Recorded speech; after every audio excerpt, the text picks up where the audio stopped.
simpleton, Why? but I think simply. I don't.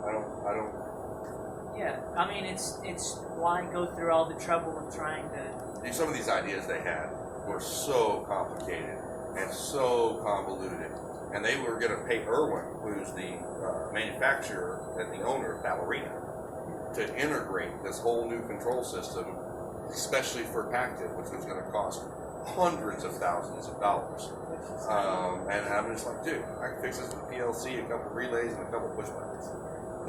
This is not that hard. This is just not that damn hard. An ASCO valve. I did have to do an ASCO valve because I had to. You had to still be able to manually turn on the air.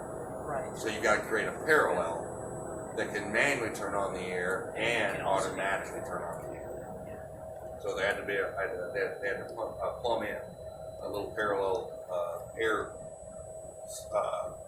Kind of like a valve. different contact for you. It's almost exactly like that. It works exactly the same way. Same way. It was in parallel, so either could be turned on by hand or the valve would turn on. Either way, it would turn on. And it just really wasn't all that hard. But like I said, the PLC was like 7 hours. Because all it was looking for was the state of those 3 sensors. Yeah.